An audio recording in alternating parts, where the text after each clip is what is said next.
Is that sound comfortable? Good. So this morning we're going on with the second part of the passages we're taking from the Risho Ankokuron. The first lecture, which Ricky Baines gave yesterday, was mainly concerning Risho, the establishment of the ultimate truth. Today's lecture is more concerning Ankoku, securing peace in the land, though in fact the two are inseparable. Therefore it was inevitable that Ricky Baines in his lecture talked about Ankoku as well as Risho, and today, inevitably, in talking about Ankoku, I should be talking about Risho, because the two go hand in glove. The establishment of the ultimate truth inevitably leads to a change in society through the actions of those people in whom the ultimate truth has been established. So, by the end of this lecture, I do hope that the entire principle of Risho Ankoku is really embedded in all of our hearts. So first of all, I'll ask Bill Jarvis to read the passages that we've selected for this particular lecture. Bill, if you don't know already, is Area Chief of East Anglia. Okay, Bill? Thank you very much. The host exclaimed with delight. As the proverb says, the dove has changed into a hawk, the sparrow into... And the same fate will befall the ruler's consort, his heir, the high ministers of the state, the lords of cities, the village heads and generals, the magistrates of districts, and the government officials. Thank you very much. So, as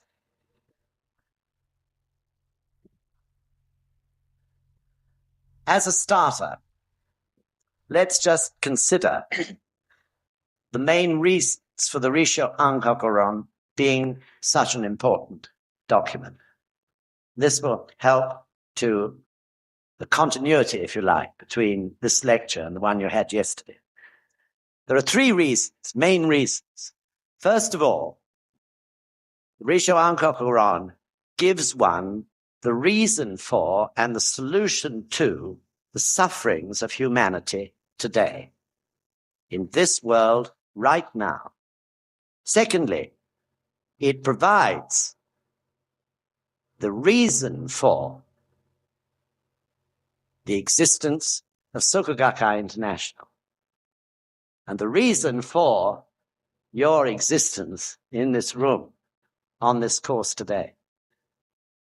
And thirdly, it is the validation of all the teachings of Nichiren Daishonin in terms of the three proofs, that is to say, documentary or historical proof, theoretical proof, and actual proof. So I'd like to spend a little while examining these three reasons in some detail. The first reason, that it is the solution to the ills of humanity today, as already has been explained, and I'm sure is clear to you, the sufferings of the people in 13th century Japan, though it was in a different era, in medieval times, are no different whatsoever to the sufferings that humanity is undergoing today. Therefore, the more we study the Risho Ankokuron, the more clear it becomes to us that these sufferings are now being felt by human beings in every part of the world. Let's look at that list of 3 calamities and 7 disasters once more. Inflation. I no need to dwell on that. We are all only too well aware of it. And in other countries, such as some of the South American countries, inflation is, as you know, at an unbelievable level, so that the financial state of those countries is in absolute chaos. Inevitably, of course, the people suffer. Warfare. Ricky said yesterday, something like 46 wars, one sort or another, going on in the world today. Pestilence, disease, certainly in the third world, still exists. And in Europe, where medical science has advanced so greatly, diseases that afflict the third world, such as cholera, malaria, and yellow fever, have been conquered. But in their place, there are diseases of the mind. Other diseases, such as cancer, leukemia, which have grown hugely, developed greatly across the population in recent years.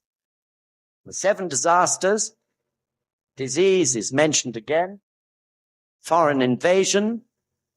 We stand under the threat still of nuclear war.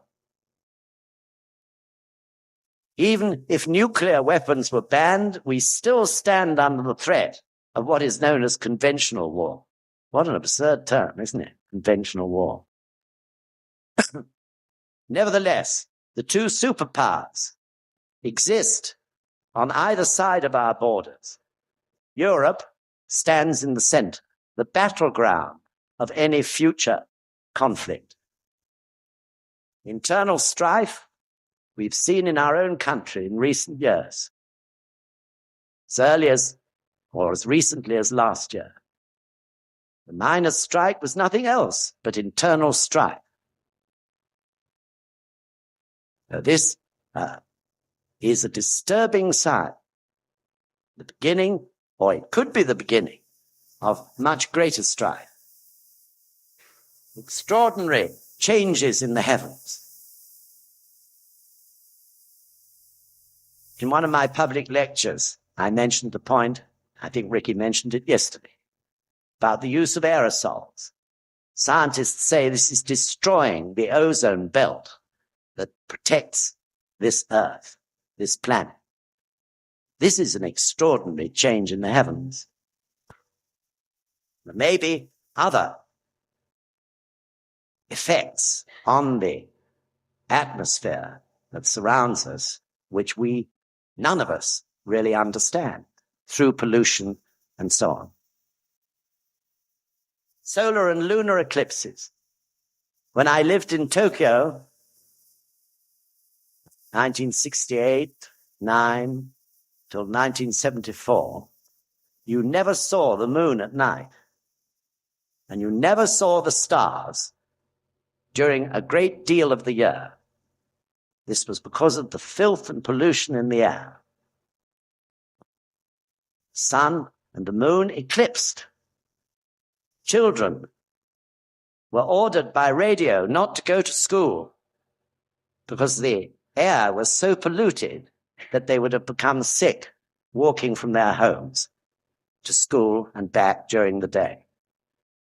No sun that was clear in the sky, and no moon at night. Unseasonable storms. We have plenty of evidence of that around the world. But also unseasonable droughts. The terrible disasters in Africa. So you can see that these 3 calamities and 7 disasters are a living reality, aren't they? Though they were predicted so long ago in the sutras and teachings of Shakyamuni Buddha. The second reason for the importance of Risho Hankokuron, I said, was that it justifies, if you like, or gives the reason for the existence of Soka Gakkai International. Soka Gakkai International truly is, isn't it, the Buddha's peace force. You heard on the first day that we have to create stronger and stronger peace force by the beginning of the 21st century, so that the balance of the world and the negative downward trend can at last be rectified. This peace force is unprecedented, isn't it? Who has ever heard in the history of this planet of human beings in Itai-doshi, in unity, right across the world? So, of course, the time is right. The time is perfect because of the incredible advance in human communication in the last 40 years. We can communicate now. I can feed a note that I've scribbled out in my own hand into a machine, as you know, called a telefax, and instantaneously it appears in the same sort of machine in someone's office in, say, Nichiren Shoshu of America, or Nichiren Shoshu of Brazil, or Hong Kong, or Japan, or France. We can get on an aeroplane, go anywhere in the world in 24 hours or so. Sometimes I think when I'm charging up the motorway on one of my trips to see members in the North or in the West Country, how incredible. When my old father, when I was a boy, used to be preparing for his summer holiday where all the family were going off, usually no further than the Isle of Wight, mind you, from London, he used to take about a week preparing his car in readiness for this incredible journey that he was going to make. It's incredible to think of it. The world has totally changed since I was a boy. It's unrecognizable in respect, especially of communications, especially of the fact that the world is so small now. So truly the time, the circumstances are right for Kosen Rufen and for the existence of SGI. SGI could not have functioned 40 years or 50 years or 60 years ago. So what does it consist of? It's a movement, isn't it, at the grassroots, ordinary human beings like us, all over the world, in so many different countries, setting about to transform their own lives, to rid their own lives of those influences which are the cause of violence, war, the three poisons of anger, greed, stupidity, and ignorance. But this is what each person in this incredible organization is doing. That's where it all starts, doesn't it? With the establishment of the ultimate truth in one's own life. And then, because of a growing awareness, because the fog's been cleared from our minds through this incredible practice, we see so clearly the causes of the ills of humanity. We begin to understand, and inevitably, therefore, in a very natural way, our desire grows to change it.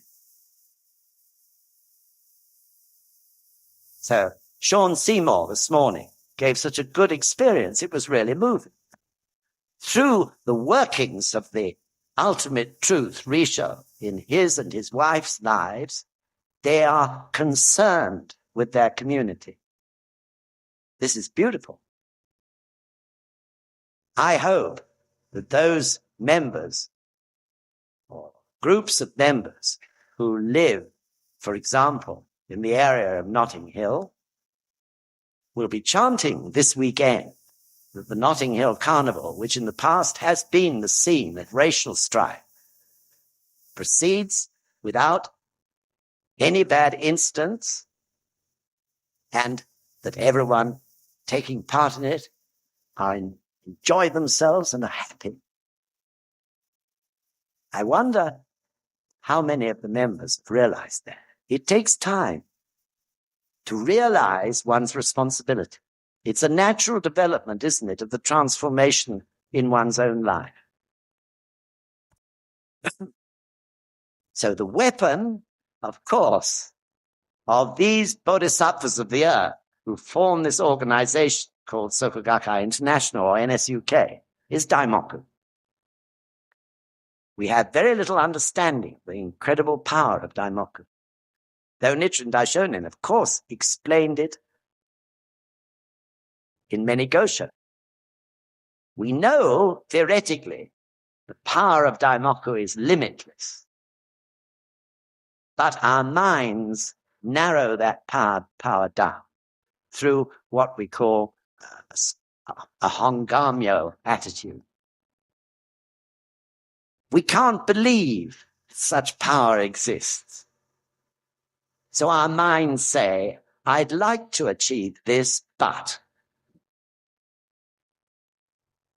this is what I would really wish to do in my life, yet, and so on. However, through regular, continuous practice and through the process of the human revolution in our lives, gradually our minds are opening to the incredible power of Daimoku. Gradually, our ichinen is expanding. Maybe when we first practice, our ichinen, is like a little narrow passage. We're chanting for some narrow little thing in our own life. It's okay.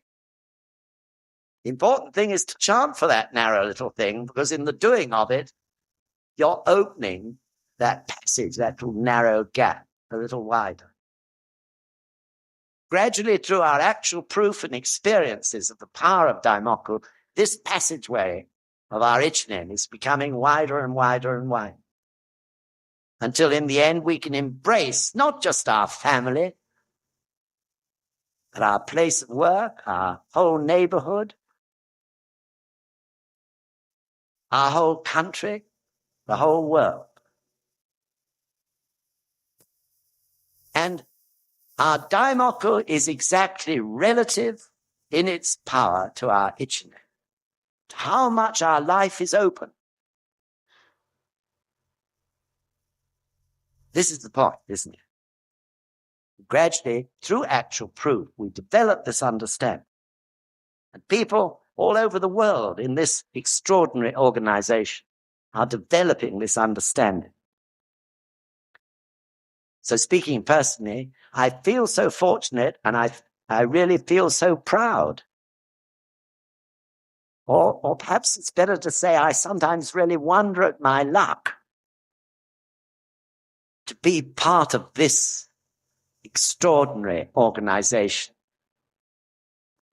of human people, human beings, which is just beginning now to grow and develop into something extraordinary, something the world has never seen before.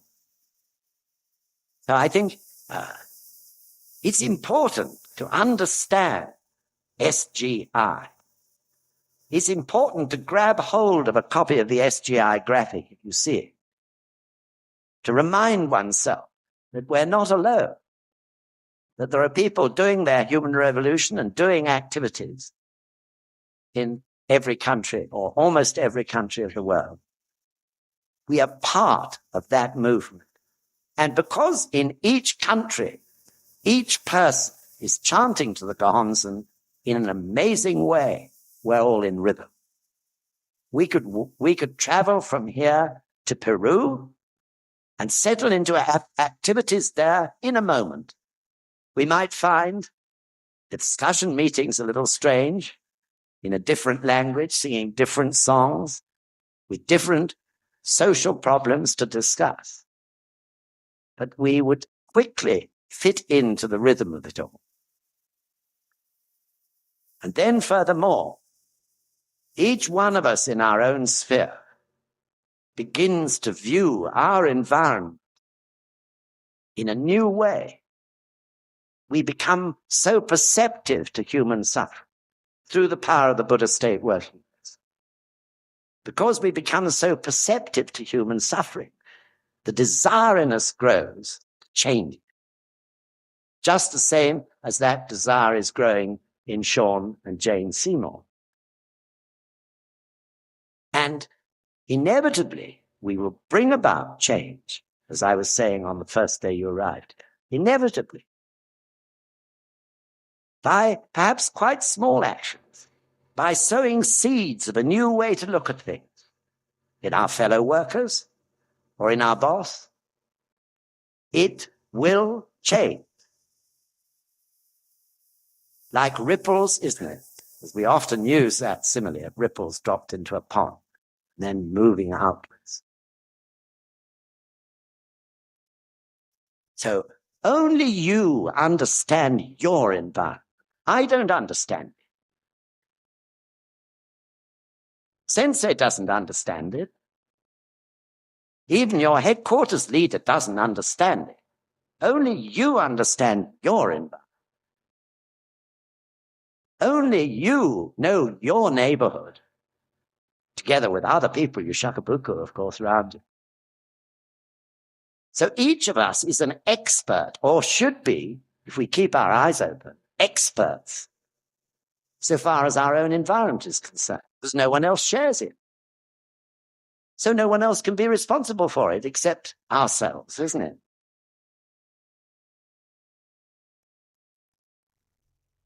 Or likewise, if you're a group leader or a district leader, only you really know your group and district. Your chapter chief may know something about it. Your headquarters leader may know a little less about it. Only you are the expert. Only your Daimoku is traveling along that particular area or slant or level or whatever you like to call it. I call it that particular layer of the cake. So each level, each layer of the cake is supremely important. Your neighborhood, your community, your group of members, your district, your chapter. Supremely important.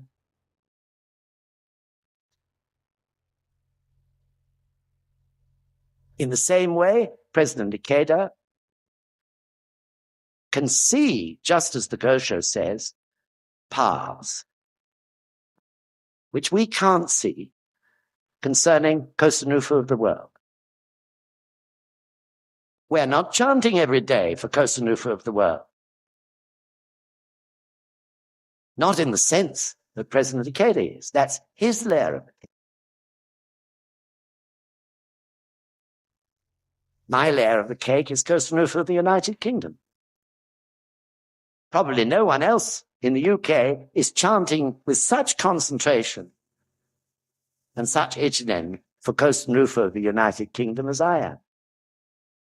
That's my layer of the cake. You, quite rightly, have other layers, but each layer is vital. If one of those layers hasn't got the jam in it, it leaves a dry, nasty taste in the whole cake.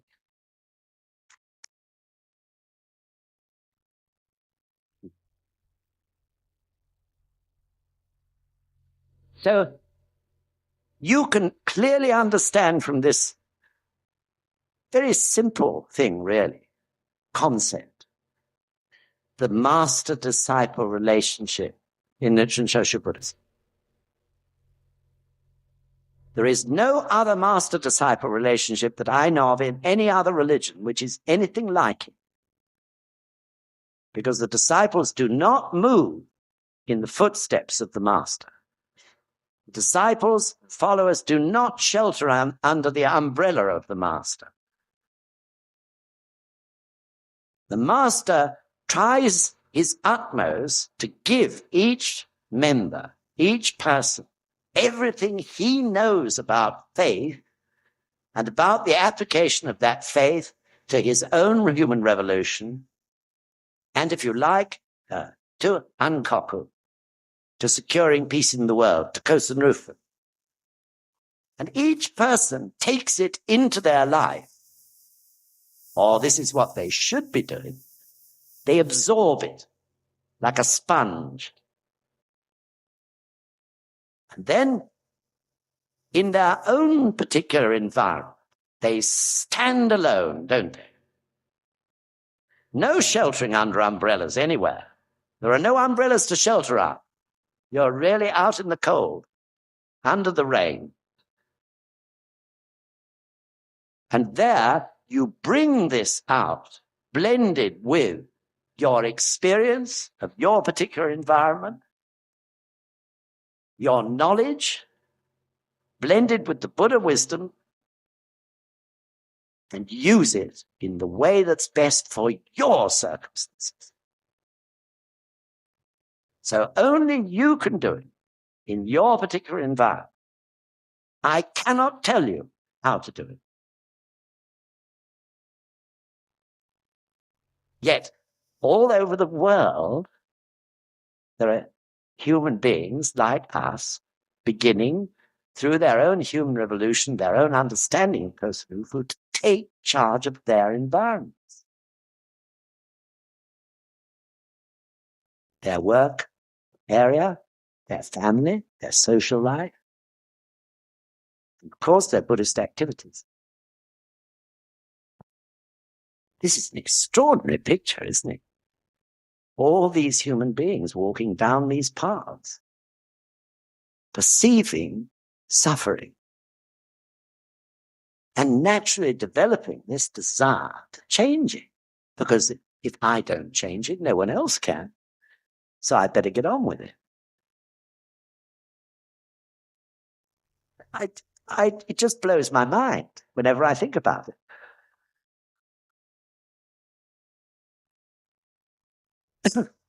And of course, through Honmatsu Kyoto,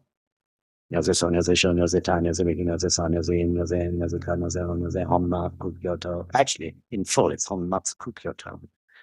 Consistency from beginning to end. We bring out our Buddha nature. And with absolute consistency, from beginning to end, it works, not only in our lives, but also in our environment. Brings about that change. It translates Risho, the ultimate truth in our lives, into Ankoku, securing peace in the land, securing peace in our neighborhood, securing peace in my company, securing peace in the hospital I work in. You understand? Of course, it doesn't happen overnight. We work on it. It may take us 5 years in a particular environment to begin to see change. It may take us 10 years, but we know we can do it. And that makes life exhilarating. We can't go to work miserable if we really see what a challenge it is. And if we really determine that we're going to master it and change it.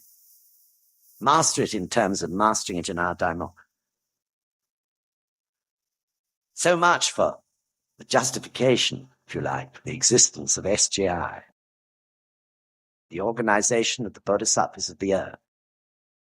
And then the validation of Nichiren Daishonin's teachings in terms of the 3 proofs. Let's just look at that for a little while. Documentary or historical proof. Nichiren Daishonin, in this public document called the Risho Ankoku Ron, he's referring all the time to the sutras and teachings of Shakyamuni Buddha. This is what the people of Japan knew. And of course, to this day in Buddhist countries, this is what the people may know something about. He doesn't refer to his teachings at this point of Shakabuku. He refers to the teachings that the people know. And he proves through references. We've only seen a small measure of them, of course, in the passages we're studying on this course. But in the other parts of the Risho Ankoku Ron, there is an incredible number of quotations. Everything that Nichiren Daishonin says is being justified through the teachings of Shakyamuni. So therefore, the Risho Ankoku Ron is the basis for any debate, any argument, say, concerning the ultimate truth of Nichiren Daishonin's Buddhism. And especially, of course, he refers to the 3 calamities and 7 disasters.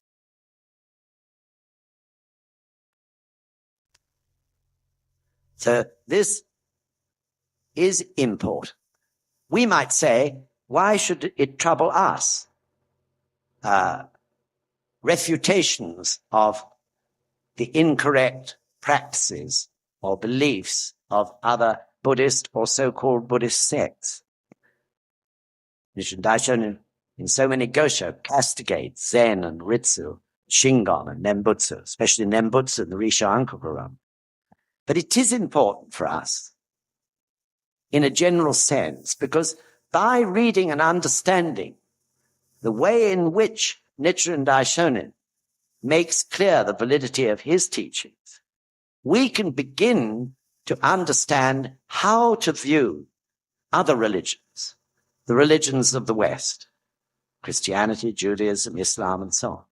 We get into the way of it through studying Nichiren Daishonin's debates, arguments against the teachings of other sects. We discover the gaps and weaknesses in other religions and beliefs. So we certainly haven't got time to go into that in detail today. But for example, through opening up our minds to the existence of weaknesses and imperfections in other teachings, this really helps us to understand the sufferings of the people, because so many of those sufferings are due to incorrect or ineffective or weak religious teachings. So you could say that this country is not now Christian. So few people really practice Christianity diligently. Yet all of us, inherent in our lives, is the Christian tradition or the Christian moral code. It's absolutely embedded in us, deep in our lives from our birth onwards. So if you look at Christianity, taking it as an example, this is a religion that in the past ruled through fear. Still to this day, it rules through fear in some of the Catholic countries. Wrath of God. Through that, the power of the priest over the people. It's not long ago, though I think it's changed recently, that no one could get a job in Italy without getting a recommendation from the local priest. What a position of power it gave that priest in his village.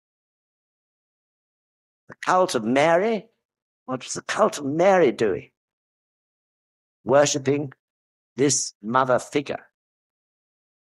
A place to put a breast, if you like, to put your head on when you were miserable, bowed down, suffering. But actually, such an object of devotion breeds softness, weakness, apathy. Also, it can breed guilt, because behind Mother Mary are the 10 Commandments. Who can hold the 10 Commandments? Who can really live them? So it bred this terrible thing called guilt. Therefore, Christianity held sway over the people through fear. Now, Christ himself taught love and goodness. He didn't teach many of the ways of the church. He certainly didn't teach the ways, for example, of the Spanish Inquisition, or the ways of the wars between Christian and Christian, with priests on both sides, encouraging their men to fight. This was possible. This happened because the teachings of Christ were incomplete. Therefore, men had their ideas on how to fill the gaps. And incredible as it may seem, they actually fought They went to war in order to defend those ideas, totally going against everything that Jesus Christ taught. That is weakness, the weakness of incomplete teachings. Judaism, take a quick look at it. Judaism is a religion, isn't it, based on exclusivity. Inevitably, therefore, because of its exclusiveness, always the Jewish people have been persecuted. Generation after generation after generation. Islam, a religion which resorts to what is called the holy war.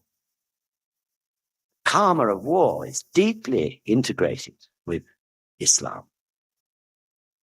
Communism is another religion, a religion based on materialism. Therefore, inevitably, one discovers that it stirs up greed, the poison of greed. It exists in all human beings. Greed, either for material greed or greed for power. So those in power, positions of power in communism, it seems, when studying the history of it, they view human life as expendable. That huge numbers, when necessary, can be quietly snuffed out in order to maintain the system. Nazism was the worship of a race or a nation. And of course, at the root of it, of what Nazism stirred up, was the attitude of Christians to the Jews. Hinayana Buddhism, Buddhism of Shakyamuni's early teachings, has always bred a passiveness or obedience. The people bowing to the priests who conducted the practices and rituals, looking after them, making offerings to them, often very gentle people, but very easily apathetic, bowing their heads to their lot. Therefore, always, if you look at the history of so many Hinayana countries, overruled and conquered by other races or nations. So even that glance makes one realize what a profound effect religion has on the people. When I say religion, I mean really isms of various sorts.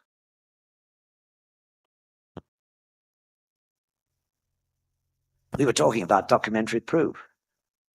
Theoretical proof as well, contained in those comments. And what about actual proof? That doesn't take so long, does it, to explain? The actual proof of what happens in our own lives through chanting Myoho Renge Kyo. The actual proof of our own human evolution. And, of course, actual proof on a much wider scale. What actually happened in Japan? Ricky referred to it yesterday in his lecture. Nichiren Daishonin, in one of the Gosho, was disturbed. He explains his dilemma. He had predicted that the Mongols would invade Japan, that inevitably foreign invasion was bound to occur unless the people of Japan stopped turning their backs on the ultimate truth. So Nichiren Daishonin says in one Gosho, what a dilemma this was for him. He said, if I pray that the Mongol invasion is defeated and never occurs, the people will not then believe in my Buddhism and in my predictions. On the other hand, if it occurs, it'll cause incredible suffering to the Japanese people. So in the event, in the history books of Japan, Nichiren Daishonin is famous because he prayed on behalf of the Japanese people that somehow or other the Mongols would be defeated. But in his mind was the need also to prove his predictions. And in the event, the Mongols, in the process of landing and actually beginning their advance into the southern island of Kyushu, had their fleet, their boats, ships, destroyed by a typhoon behind them. So many had not yet landed. They were drowned. Those were landed were cut off. And amazingly enough, twice this happened. Twice the Mongols came. Twice storms and typhoons destroyed their fleet. So their invasion was never successful. But still, the Japanese people turned their backs on the ultimate truth. Still, they slandered Nichiren Daishonin, and then for 700 years, the ruling authorities of Japan slandered those people who stuck to their belief in the Gonzen and Myoho Renge Kyo. There were 700 years of persecution. You can go to various parts of Japan, and somewhere, if you look up the story of the city, you may find massacre or the persecution of believers in Nichiren Shoshu who tried to break out from this trap that they were caught in. That is to say, the Japanese medieval system, where people had to practice the religion which their fathers and forefathers had practiced, and they had to remain in the area where they were born. You had to get a passport, and that was very difficult to get and cost a great deal of money if you wanted to move from Tokyo to Osaka. This was the way the shoguns ruled Japan and kept it in an iron grasp. But still the rulers themselves turned their back on the ultimate truth. And finally, when what few lay leaders there were had been driven underground or imprisoned in 1939 and 1940, 41, at the beginning of World War II, finally the crunch came. And Japan was destroyed. We have no conception of the destruction. We know the destruction in Hiroshima and Nagasaki, but we often forget that every other city in Japan of any worth was totally destroyed. The Japanese people were in rags. Their economy was nil. There was nothing but misery and suffering everywhere. And then, out of that situation, rose the Gohonzon, the ultimate truth, with the appearance of Mr. Toda from prison, fulfilling the prediction of Shakyamuni Buddha so many thousands of years before, that the great pure law would arise out of the confusion and conflict of the age of Mappa. It's really extraordinary, isn't it? So, Risho, the establishment of the ultimate truth, is what motivates Ankoku. Risho, we chant Daimoku of the three great secret laws to the Gohonzon, the second of the secret laws, in the correct place, the sanctuary or kaidan, where we planted. In our bed-sitting room, which after all exists in the neighborhood and community, or at the Richmond Center,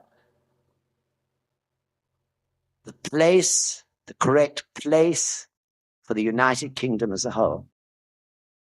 And through the devotion of those who chant Myoho Renge Kyo to that Gohonzon in our own rooms or at the Richmond Center, Buddha's land expands throughout the environment for which that Gohonzon is the prime point. We go chant to our own Gohonzon and the Buddha's land in a natural way through our desire to teach others expands outwards. We go to Richmond to chant to the Joju Gohonzon, and the Buddha's land, if we come from Birmingham or Glasgow or East Anglia or parts of London, The Buddha's land is spreading then over the whole of the UK. We go to Tretz, chant the European God,